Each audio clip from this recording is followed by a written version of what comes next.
Okay. Anju Verma जी कह रहे हैं कि हेलो सर, अपनी वेबसाइट पर जो भी हम पोस्ट या ब्लॉगिंग या ऐड करेंगे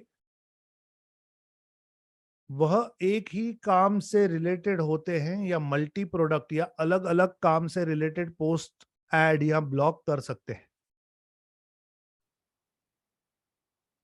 अंजू जी, इसका सही जवाब यह है कि आप अपने ऑडियंस के पॉइंट ऑफ व्यू से सोचिए। अब मैं आपको एक एग्जांपल देता हूं तो आपको समझ में आएगा। एप्पल की वेबसाइट पे कोई जाता है, एप्पल एप्पल के प्रोडक्ट्स, लैपटॉप, मोबाइल, जो भी, ईयरपॉड्स, वायर्स, ये वो। अब एप्पल की वेबसाइट पे अगर कोई गया तो क्या वो वहां जाकर कोई खिलौना खरीद सकता है? एप्पल बेच सकता है अगर एप्पल चाहे तो, लेकिन एप्पल ने रखा नहीं है। एप्पल ने वेबसाइट सिर्फ उसके प्रोडक्ट्स के लिए बनाई है, उतनी ही, बस। ये है हमारी वेबसाइट, खत्म। वो कोई इधर उधर का नॉलेज नहीं देते। लेकिन अमेजोन पे अगर आप जाओगे तो आप जो चाहे खरीद सकते हो। एप्पल भी खरीद सकते हो, खिलौना भी खरीद सकते हो, जो चाहे वो खरीद सकते हो, क्योंकि अमेजोन वेबसाइट उस तरीके से बनी हुई। तो दोनों का ऑडियंस अलग है। तो उन्होंने अपने ऑडियंस को क्लियर किया है कि हम कौन हैं और हम क्या कर रहे हैं। बात समझ में आ रही है? अंजू जी, अगर आप इस तरीके से क्लियर कर सकती है कि आपकी वेबसाइट किस बारे में है। अगर मेरी वेबसाइट डिजिटल आजादी, डिजिटल और आजादी इन दो शब्दों के बीच में है, कि मैं सारे ऑनलाइन चीजों के बारे में बात करूंगा। Financial freedom, health freedom, spiritual freedom, relationship freedom, सारी आजादियों के बारे में बात करूंगा। तो मैं अपनी वेबसाइट पे अपनी साड़ियां नहीं बेचता हूं।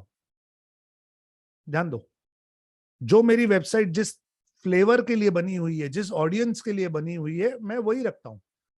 हाँ, फिर मैं अपनी वेबसाइट पे कोर्सेज भी बेचता हूँ। मैं अपनी वेबसाइट पे ये रिंग लाइट भी मैं बेचता हूँ, कैमरा भी डाल रखा है।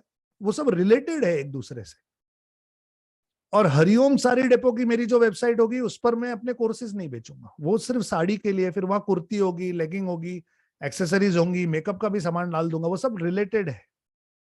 इस तरीके से आपको लॉजिकली कॉमन सेंस यूज करते हुए, अपने ऑडियंस को ध्यान में रखते हुए डिजाइन करना पड़ता है, कि आपकी ऑडियंस जब आपकी वेबसाइट पे आएगी तो क्या उसको समझ में आएगा ये वेबसाइट किस चीज की है। अमेजोन पे मल्टीपल प्रोडक्ट्स हैं, लेकिन उनके ऑडियंस को क्लियर है कि हम उसी लिए आए, हमें एक जगह पर सारी चीजें मिलनी चाहिए। तो आप एग्जैक्टली क्या थॉट प्रोसेस से बना रहे हो, just have clarity in it. और ऐसा कोई फिक्स रूल नहीं है कि हर प्रोडक्ट के लिए अलग ही वेबसाइट होनी चाहिए। आपकी वेबसाइट किस बारे में है वो बहुत इंपॉर्टेंट है। ओके। तो अंजू जी के साथ क्या कई लोगों का दिमाग क्लियर हुआ इस बारे में? लिखो यस चैट में। क्या कई लोगों का दिमाग क्लियर हुआ? कई लोगों को यह सवाल आता है, Anju ji this is a very nice question. बहुत सारे लोगों को यह सवाल आता है कि सर मेरा तो ये भी बिजनेस है, मेरा तो वो भी बिजनेस है, दोनों करूं कि नहीं करूं? तो ये उसका कॉमन जवाब है कि you have to think from audience point of view, कि आपका ऑडियंस जो आ रहा है वो क्या चाहता है और आप उसे क्या बता रहे हो और उसे कितना क्लियर और कितना इजीली हैंडल कर रहे हो। इस पे सब डिपेंडेंट है। Okay. Yes, thank you Anju ji. Anand Prasad ji पूछ रहे सर, ब्लॉग का टॉपिक आपके अकॉर्डिंग ही लिखना है या अपने अकॉर्डिंग भी लिख सकता है?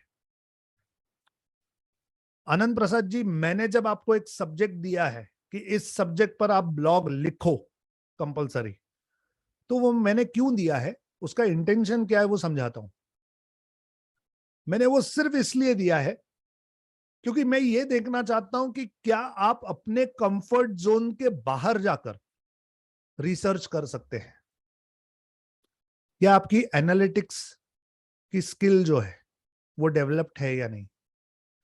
देखिए, अगर मैं डिजिटल मार्केटिंग का बंदा हूं और मुझे डिजिटल मार्केटिंग के बारे में पता है, अगर कोई मुझे कहेगा डिजिटल मार्केटिंग से रिलेटेड ब्लॉग लिखो तो मेरे लिए इजी, इट्स वेरी इजी। लेकिन कोई अगर मुझे कहे कि face cream, cosmetics, makeup, beauty parlour, moisturiser के ऊपर ब्लॉग लिखो, तो क्या मेरे में वो कैपेसिटी है कि मैं मॉइस्चराइजर्स के बारे में रिसर्च करूं, और उसके लिए कंटेंट बनाऊं कि जो उस कीवर्ड के लिए रैंक करे। तो दोनों चीजें इंपॉर्टेंट होती है। अपने निश में काम करना तो इंपॉर्टेंट है ही, लेकिन साथ में अगर अपने कंफर्ट जोन के बाहर का कोई सब्जेक्ट आता है तो आपकी रिसर्च करने की कैपेसिटी होनी चाहिए, कंटेंट क्रिएट करने की कैपेसिटी होनी चाहिए। That is what I am trying to develop. और इसीलिए मैंने शुरुआत में आपको फिक्स्ड आइडियाज दी कि ये ब्लॉग का कॉन्सेप्ट है और आप लिखो। अब ये भी आपको बताता हूं ये क्यों है, क्योंकि आपको कंपेयर करने के लिए बहुत सारे मिल जाएंगे। जब आप कहोगे कि सर आपने मुझे 10 में से 6 मार्क क्यों दिए, मेरा ब्लॉग में क्या गड़बड़ है, तो मैं आपको 10 और ब्लॉग दिखाऊंगा दूसरों के कि देखो इसने कैसे लिखा है, देखो इसने कैसे लिखा है, देखो इसने कैसे लिखा है। तो जब आप रेफरेंस लोगे तो आपको समझ में आएगा कि क्या और आप कर सकते थे जो आपने नहीं किया। क्योंकि सबने एक सब्जेक्ट पे लिखा हुआ है, तो आप आपस में भी एक दूसरे के साथ शेयर कर सकते हो। सब्जेक्ट एक ही है, देख मेरा ब्लॉग कैसा है, देख तेरा ब्लॉग कैसा है, आपस में डिस्कस करो कि मैंने ये पॉइंट्स लिए, ये पॉइंट्स लेने के पीछे मेरा थॉट प्रोसेस क्या था, मैंने ये पॉइंट्स क्यों लिए, मैं क्या बताना चाहता था, मेरे से क्या छूट गया, तुमने ये रिसर्च किया, तुम्हें ये कौन सी साइट पे मिला, तुम वो साइट तक कैसे पहुंचे।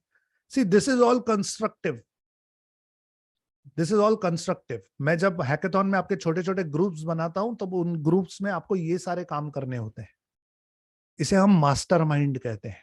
मेरे 4 दोस्तों के साथ एक मास्टरमाइंड है कि जब भी मुझे कुछ इंटरेस्टिंग मिलता है मैं वहां पे शेयर करता हूँ, फिर वो मुझसे पूछते ये कैसे किया, और जब उन्हें कुछ मिलता है तो वो शेयर करते हैं, मैं पूछता हूँ यार ये कैसे हुआ। कितनी वैल्यूएबल इंफॉर्मेशन है, देखो ये 4 दिमाग एक साथ शेयर कर रहे हैं नॉलेज, और हर कोई अपने अपने जोन से उठाकर लाता है कुछ ना कुछ अच्छा। समूह की ताकत है, ग्रुप की ताकत है। ओके, सो मैंने काफी आपको आउट ऑफ द वे जाकर समझा दिया, बट आई होप आप समझ रहे हैं। हाँ, आनंद प्रसाद जी समझ में आया? समझ में आया तो एक बार चैट में यस या नो लिखिए।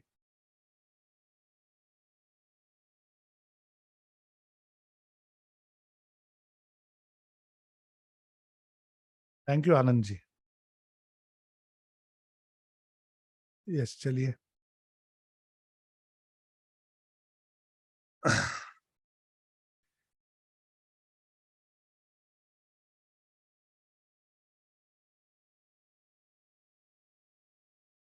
ओके,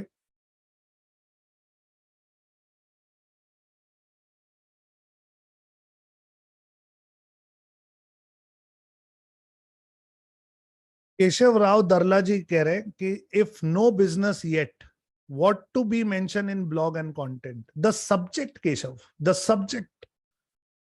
मैंने अगर आपको कहा कि एक ब्लॉग में लिखो digital marketing versus traditional marketing, उसका कंटेंट बनाइए। उसमें आपके पास कोई बिजनेस है या नहीं है उससे कोई फर्क नहीं पड़ता। अगर आप कॉल टू एक्शन की बात कर रहे हैं कि पूरा ब्लॉग लिखने के बाद मैं कॉल टू एक्शन क्या दूं, तो कॉल टू एक्शन हाल फिलहाल के लिए रहने दो, उसे मत लिखो। जब सेकंड ब्लॉग लिखोगे या थर्ड ब्लॉग लिखोगे, जब ज्यादा ब्लॉग्स हो जाएंगे, तब पहले वाले ब्लॉग में जाकर नीचे कॉल टू एक्शन देना कि अगर आपको ये जानकारी अच्छी लगी तो मेरा अगला ब्लॉग पढ़िए, click here, link it inside your blog. एक ब्लॉग से दूसरे ब्लॉग, दूसरे ब्लॉग से तीसरे ब्लॉग, तीसरे ब्लॉग से चौथे ब्लॉग, घुमाते रहो ऑडियंस को, चक्रव्यूह बना दो। ओके,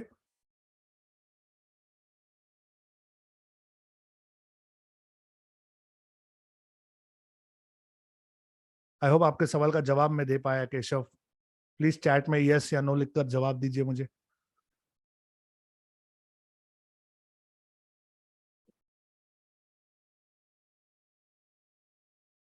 मनोज वाघमारे कह रहे हैं कि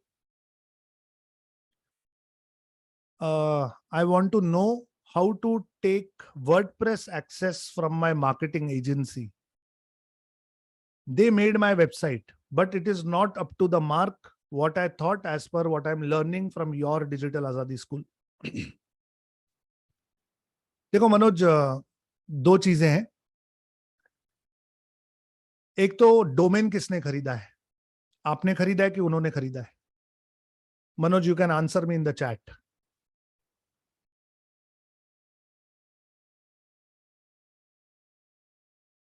उस पर काफी चीजें डिपेंड करती है मनोज, क्योंकि अगर डोमेन आपने खरीदा है तो फिर you are in absolute control. Okay, अगर आपने डोमेन खरीदा है तो आप होस्टिंग चेंज कर दो, नई वेबसाइट बना दो, डन।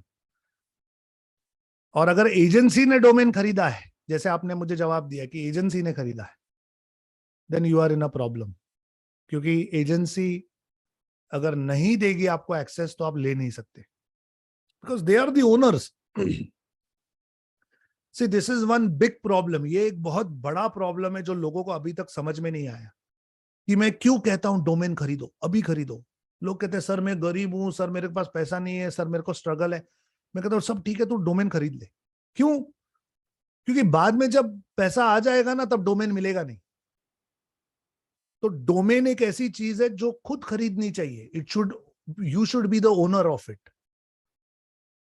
वेबसाइट आप मतलब होस्टिंग चेंज कर सकते हो, वेबसाइट रीडिजाइन कर सकते हो, कुछ भी कर सकते हो, लेकिन नाम तो आपका हो। वो नाम ही किसी और ने ले रखा है तो now you are at their disposal. अब इसमें से सॉल्यूशन क्या है मनोज? अगर आपका और उस एजेंसी का अच्छा है रिलेशन, तो आप उन्हें रिक्वेस्ट कीजिए कि मैं इस डोमेन पर काम करूं, इसे बिल्ड करूं एज अ ब्रांड, तो मुझे इसकी ओनरशिप चाहिए। So there is a procedure जहां पर डोमेन की जो ओनरशिप है वो आपको ट्रांसफर कर सकते हैं। There is a procedure, okay.